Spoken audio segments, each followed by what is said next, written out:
Not Worth the Time with Wade Taylor.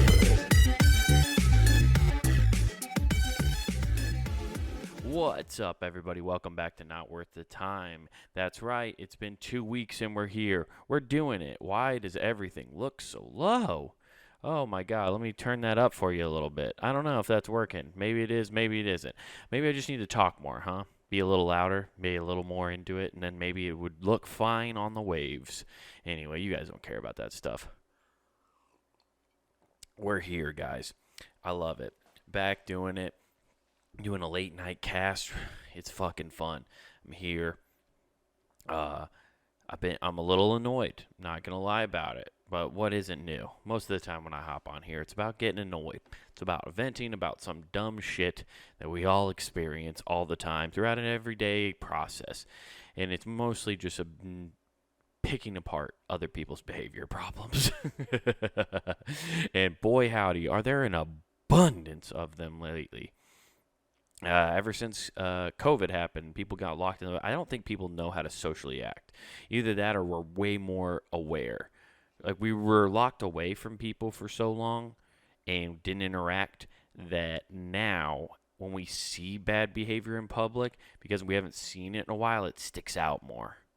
Like, horrible behavior is just so much more apparent and out there when you see it now. At least I notice it more. Because I was away from it for so long. And now it's just constant just dipshits that you're dealing with. And none are worse than scratch-off people. And I don't know if you're in a state that has lottery or not, but if you're not, let me indulge you in what a scratch-off person is. A scratch-off person is someone who, rather than even going to the casino and having like the fake faux lighting and the entertainment aspect of gambling money away, they prefer to give it away to gas stations via paper things that you scratch off that are trying to disguise themselves as gambling fun activities, but all you're doing is taking a coin to a fucking crossword puzzle. That's all scratch-offs are. Scratch-offs are the crossword puzzles of gambling. And they're not, you don't even need to, at least for a crossword puzzle, you got to be at least intelligent and have some brain-solving ability to do it. People are so bad with scratch-offs now that you don't even have to actually play the game and scratch off the little part and do the game and fill out the pyramid or do the words and scratch off the number. You just have to scratch a little thing in the corner that says cash in your prize, and then they scan the QR code and it'll tell you if you're a winner or not. You don't even have to play the game. It's literally a fucking lottery. You just scratch off the ticket. Did I win that extra money? No, you didn't. It turns out you just gave $15 worth of scratch-off money to the Iowa state government. That's what you did there. I don't look down on scratch-off tickets. I like a scratch-off ticket now and then. I get a wild hair up my ass, get myself a $3 scratch-off ticket, go in there, scratch it off, try to see if I can maybe change my fortune a little bit. If you just got the extra $3 on payday, throw it out there. It's fun. That's fun. When I say scratch-off people, these are people that you know are there every single day or every single paycheck. And there is a good chunk of their budget that's dedicated to that. And it's insane. And I didn't really have too bad of an interaction with one of the scratch-off people this time, but it was enough that it bothered me that I had to bring it to your guys' attention. Because he didn't just want scratch-offs, right? I'm standing in line at a gas station. Nothing new.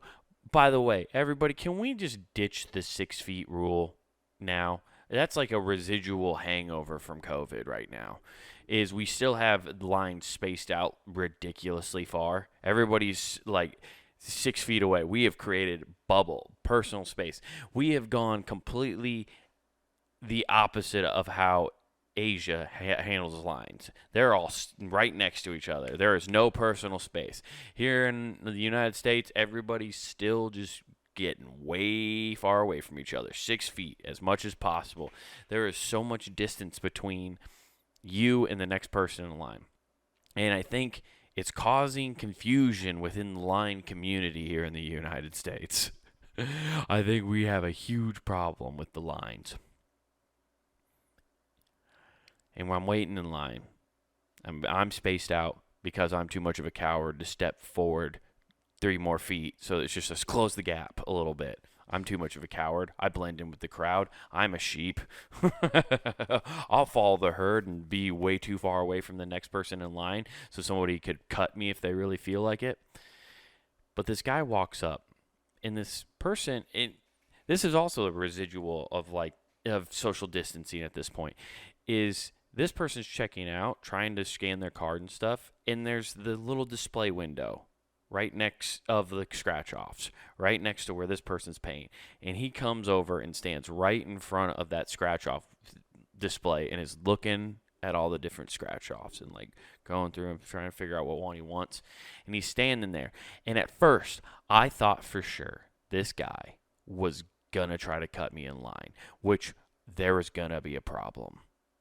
I was gonna have to say something and freak out, especially if the clerk didn't say anything. If the clerk just let this guy go in front of me and start getting scratch offs, I'm not letting it happen because 50-50 chance, this guy's a gambling man and I'm not. And I know it's a 50-50 chance that guy gets a couple scratch offs, scratches them right there on the counter and tries to fucking cash them right away, holding up the line even farther.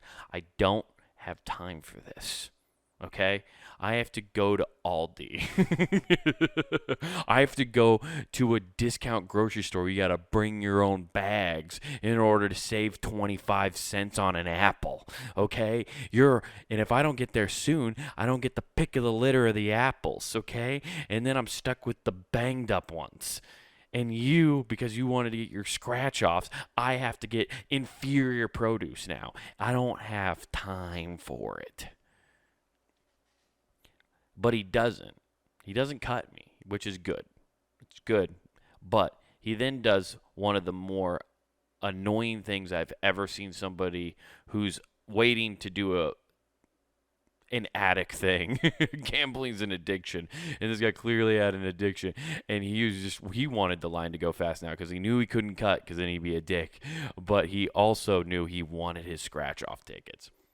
And he turns around and sees me and the guy who's behind me, and he looks at me in the face, you guys, and he waves me through. He waves me up to the counter like, hey, you're next, go up to the counter. Hey, buddy, you don't get to act like a fucking state fair cop and direct traffic to the register.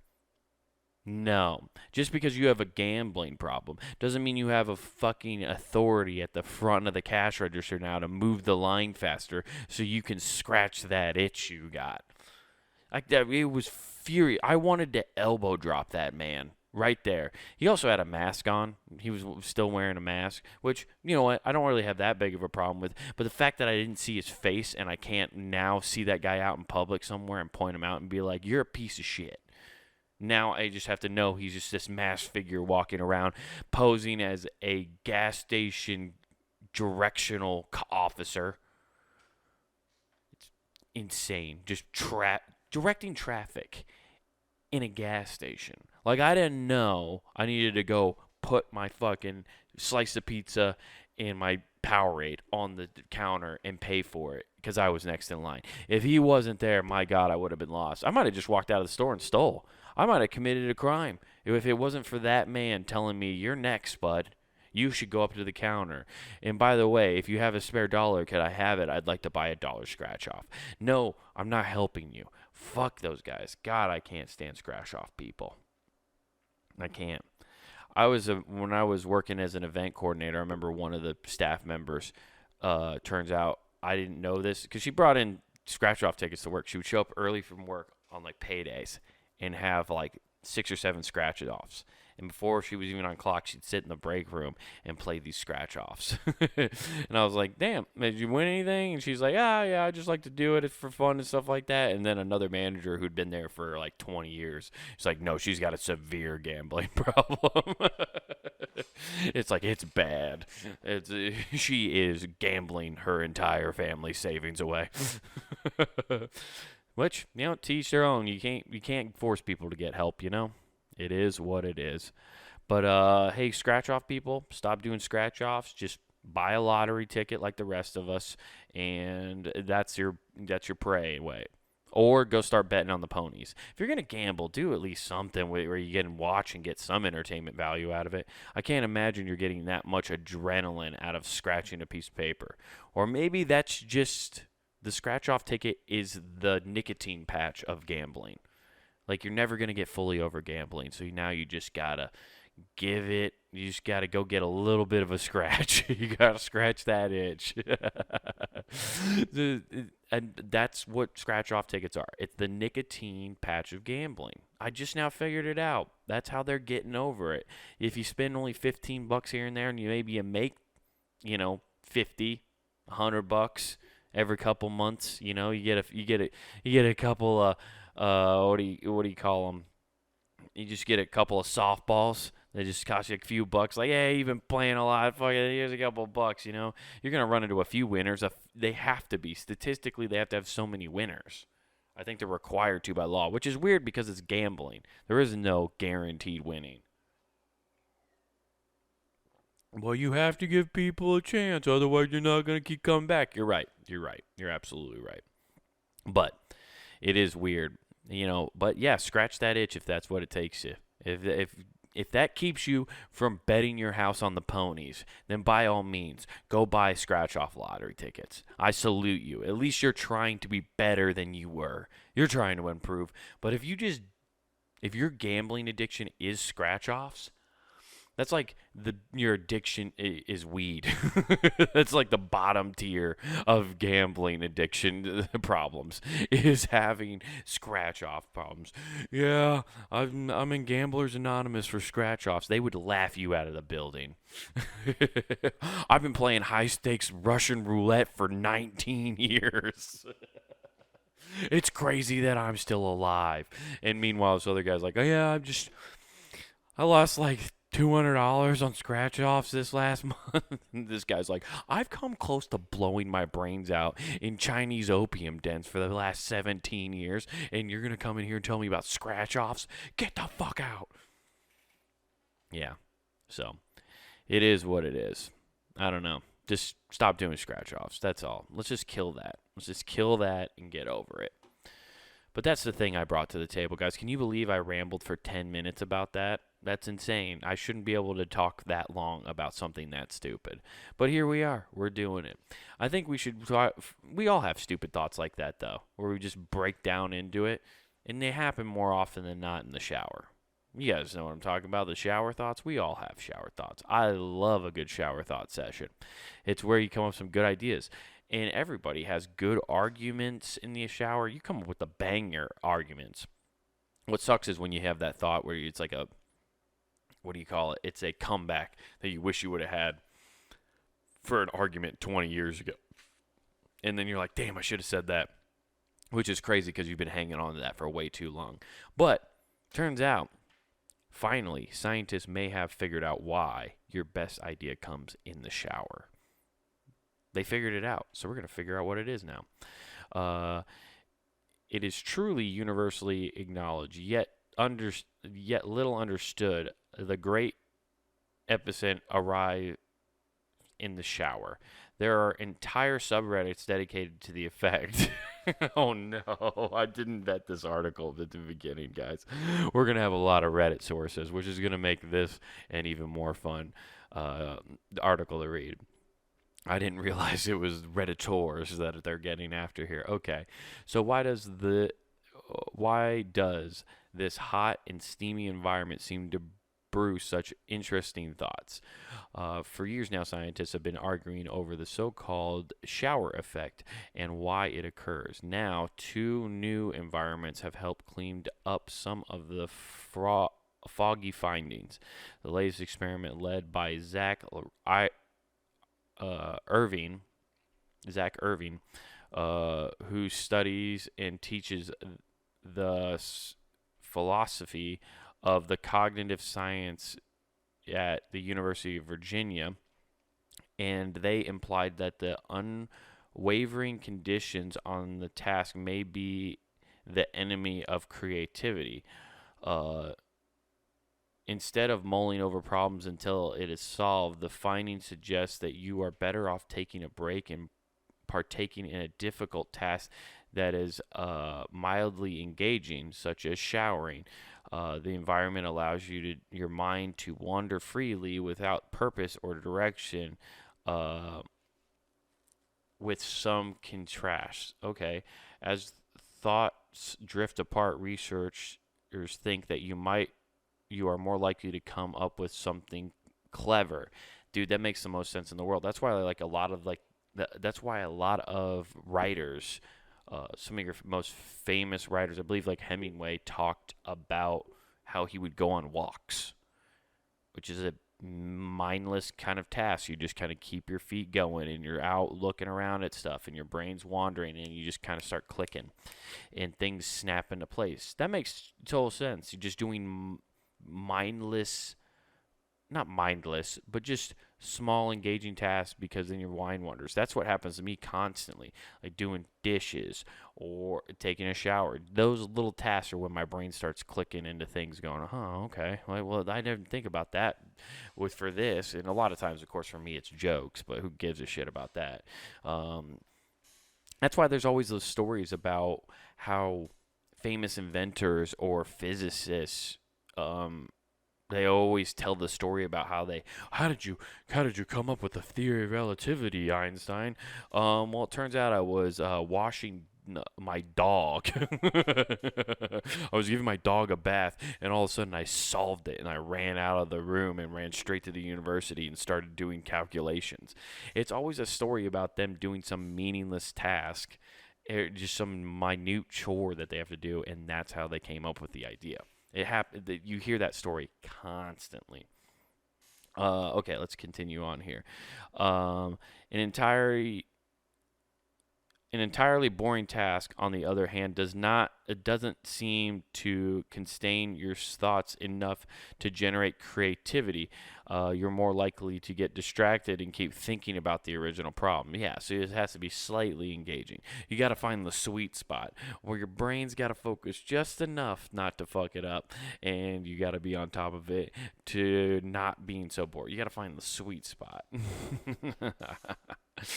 um, they say you're stuck on a problem, Irving explains. What do? Probably not something mind-numbingly boring like watching paint dry. Instead, you do something that occupies yourself, like going for a walk, gardening, or taking a shower.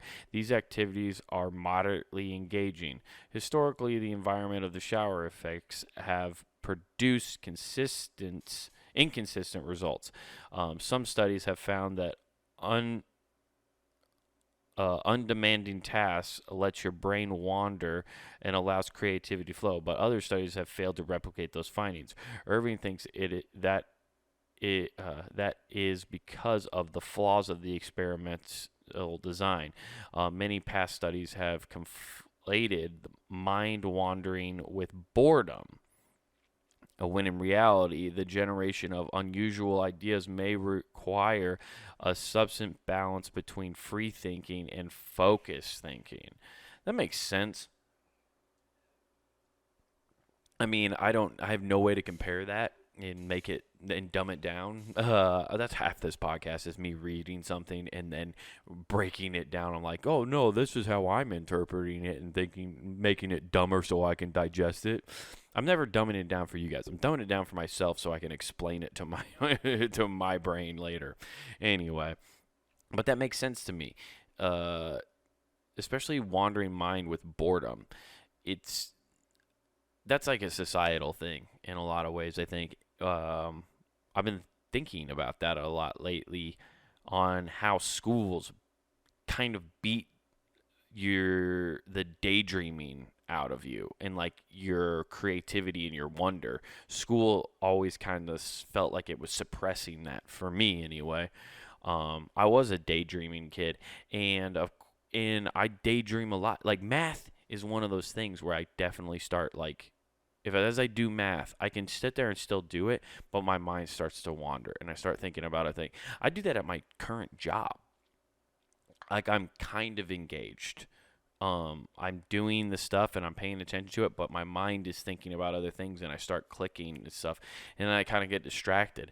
It it's something I feel could be almost diagnosed as ADHD. Sometimes I feel that way. Like I'm just sporadic and I'm in the middle of a task, but then I think about something else that's a problem I've been thinking about, or some kind of just anything that I've been trying to figure out how to solve, or some want to do something better, and then I'll think about it while I'm doing my work, which you're supposed to be focusing on, and then I immediately get up and want to go figure out how to do that. And I'm like, don't forget this.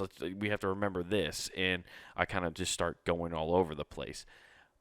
But I don't think it's ADHD. I think people kind of have labeled that and put this weird stigma on it. I don't know. I'm not even a doctor. I know people definitely have it, but I don't think I have it. I think I have some form of it maybe that probably propels me to look for those answers. I don't fucking know. Anyway, but I don't think it's boredom. I'm not finding I am bored, but that boredom turns into me thinking about things to try to entertain myself and keep myself in the pocket of whatever I'm doing. They weren't really measuring mind wandering, argued Irving. They were measuring how distracted the patients were. In a 2015 study, for instance, they found that a person has too many thoughts unrelated to a task. It can make a creative inspiration hard or harder to come by. In other words, at some point, unconstrained thought becomes unproductive. What's more, many past experiments have explored the different types of lab-based distraction tasks that don't translate well to the real world, like clicking numbers on a screen. Irving and his colleagues designed two experiments to make up for these limitations. The first experiment was based on 222 patients, most of whom were female. In interim trial, these participants were given 90 seconds to come up with as many alternative uses as they could for brick or paperclip. Participants were randomly assigned one of two tasks. The first group was instructed to watch and engage with a 3-minute scene from When Harry Met Sally. The second group, meanwhile, watched a 3-minute video of man folding laundry. While the videos following the video's intermission, both groups were unexpectedly given an extra 45 seconds to add ideas to their original task. The creativity of their response was scored by the creators based on the number of ideas they generated, and the novelty of the idea based on the originality. At the end, participants report much more or how much their mind was wandering during the video segment. Ultimately, the authors found that during the engaging video, mind wandering was positively associated with more creative responses. The benefit of boredom, on the other hand, did not seem to be driven by the mind's wandering. After watching the laundry video, participants put forward fewer unusual ideas than the other group. Together, the author concluded these results suggest a different kind of thinking drives creative encompassing during engaging and boring tasks. Whereas engaging tasks lead to productive and mind-watering, boring tasks may be beneficial because they allow you to oscillate between periods of focus and unbounded thought. unbounded though.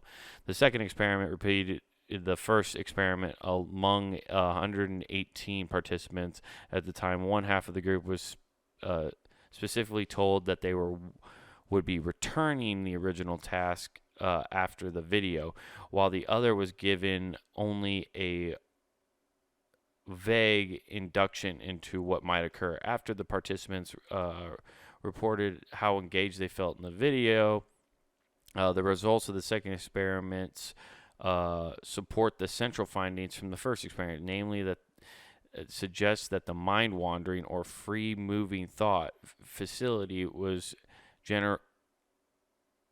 faculties and the generation of the novel idea, but during the moderate engaged activities that place some constraint on thought. All right. Interesting, when the participants knew that they had to return to the original track, they generated more ideas during the boring video, but with low creativity scores. So people are being able to think of more things, but they're not becoming more creative because your brain is still focusing on that problem and is still, it almost can't break out of that shell of here's that problem I'm trying to solve. Oh, it's got to be within this realm. Whereas if you're just watching a movie all of a sudden and you just go, in this case, you're watching a scene from Harry Met Sally. Great movie, by the way. If you haven't seen it, go watch it. Thank yourself later. As you watch one of those things, you're focused on that, but your subconscious and your mind are still working at the same time. And then all of a sudden it kind of just breaks through that box and goes, yo, here is the exit we were looking for. You got to find that emergency exit sometimes, and that's going to be the actual solution you want. This suggestion that they still are thinking of the original task during the laundry scene. The movie scene, on the other hand, was just distracting enough to allow participants to be able to make interesting connections between both tasks. Further research is needed to explore the why the shower effect, but these new results give us a better idea of how mildly engaging tasks like showering can help us generate creative thoughts in the real world. I tell you what, it just proves to me that the things, if you want to come up with new ideas or find different pathways and stuff, that's the way to do it. Is just by doing those small tasks like that. And that's why I've started incorporating them more. Going on walks is an important one, man. Just going out there and cleaning your mind. And just the biggest thing, too, is I'd like to know what this study does, because they used 3-minute clips of watching a movie for this study. I would like to know what happens if you I would like to know the creative effects of social media on your brain. Because I know anybody I know, and myself included, I'll just speak for myself. I've gone down real rabbit holes or just Instagram rabbit holes and just sat there and looked at stuff for 20, 30 minutes, and it's just a time suck. And that's kind of that engaging thing it's talking about. It's not engaging enough. It's engaging enough to get me to keep going through it and wasting my time. But it's not distracting me enough or focusing me enough to be able to think about other tasks at hand. It's like hypnotizing. And I wonder if with that style of distraction or task doing, if that would affect that. I think it would be an interesting experiment. You know where it's a really interesting experiment, guys? punandgame.com. One might ask and say it's the ultimate experiment. Experiment in podcasting, that is. You got this show, Not Worth the Time. You got Who Gives a F. You have The Empty Parlor. And you have all the back catalog of all of our shows we've had at punandgame.com. So go check out all of those. You'll love them. And then, guys, don't forget to head over to youtube.com and put Comic Wade Taylor in the search bar and search me out. And watch the show. Watch the show. Watch me struggle to read this article. And then check out clips from the show as well. And clips of me doing stand-up and my half hour I have out Wild Horses. So check all that out. And don't forget to go to the Punting Game Shop, get yourself some merch, and don't forget to use promo code NWTPOD. That's NWT Pod, and it gets you free shipping at checkout, guys. We much appreciate that. Hey, guys, we did it. I put out an episode on time. You're fucking welcome. Thank you for joining Not Worth the Time. I hope you guys have a fantastic rest of your week, and remember, don't do anything I wouldn't do.